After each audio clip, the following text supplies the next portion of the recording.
Chandrababu Naidu outdated politician అని చెప్పి జగన్మోహన్ రెడ్డి గారు మేము అనేక సార్లు చెప్పాం. నిన్న చంద్రబాబు నాయుడు పీకేతో సమావేశం అయిందని చెప్పి ప్రశాంత్ కిషోర్ వచ్చాడు. భూమి బద్దలైపోద్ది.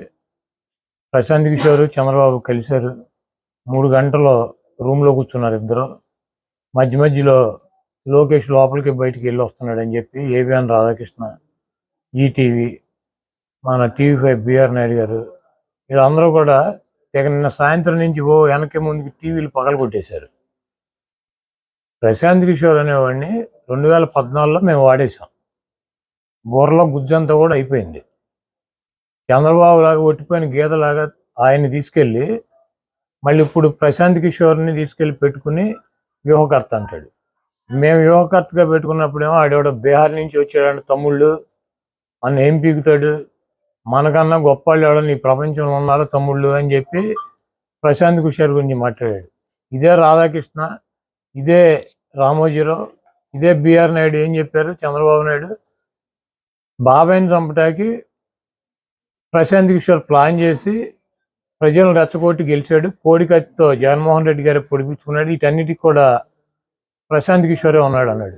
ఇప్పుడు చంద్రబాబు నాయుడు పేక్కోంచుకుంటాడా, లేకపోతే లోకేష్ తండ్రిని చంపుతాడా ప్రశాంత్ కిషోర్ ఆధ్వర్యంలో? ఇవన్నీ కూడా వాళ్ళకే తెలవాలి. అవుట్డేటెడ్ పొలిటీషియన్ అనమాట. అయిపోయినప్పుడు 2019లో వాడేసింది తీసుకొచ్చి ఇప్పుడు 2024లో వాడదాం అనుకుంటున్నాడు.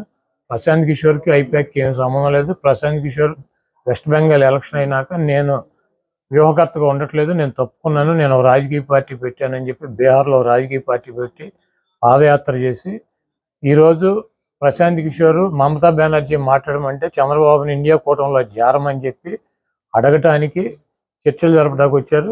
చంద్రబాబు నాయుడు ఒక పక్కన పవన్ కళ్యాణ్ని పెట్టి ఒక పీకేని పెట్టి బీజేపీతో చర్చలు జరుపుతున్నాడు. ఇంకో పీకేని పెట్టి అటు ఇండియా కూటమి మమతా బెనర్జీ కాంగ్రెస్తో చర్చలు జరుపుతున్నాడు. చంద్రబాబు నాయుడికి 2 కళ్ళ సిద్ధాంతం. ఎవడు అధికారంలోకి వస్తాడు చంద్రబాబుకి అర్థం కావట్లా. కేంద్రంలో బీజేపీ వస్తుందా కాంగ్రెస్ వస్తుందా ఎవడు వస్తాడు అన్నది కన్ఫ్యూజన్లో ఉన్నాడు. కాబట్టి వీళ్ళు కాకపోతే వాళ్ళు కాకపోతే వీళ్ళు ఇతర పీకేలను పెట్టుకున్నాడు. ఒక పీకేనేమో బీజేపీతో మాట్లాడుతూ ఉంటాడు, ఇంకో పీకేనేమో కాంగ్రెస్ ఇండియా కూటమితో మాట్లాడుతూ ఉంటాడు. ఇవన్నీ కూడా ప్రజలు గమనిస్తున్నారు. చంద్రబాబు నాయుడు ఏ పీకేని పెట్టుకున్నా జగన్మోహన్ రెడ్డికి ఇంటికి కూడా పీకేది ఏమి ఉండదు. సబ్స్క్రైబ్ చేయండి. Please do subscribe to. Please like, share and subscribe to top Telugu TV. Top Telugu TV. Top Telugu TV.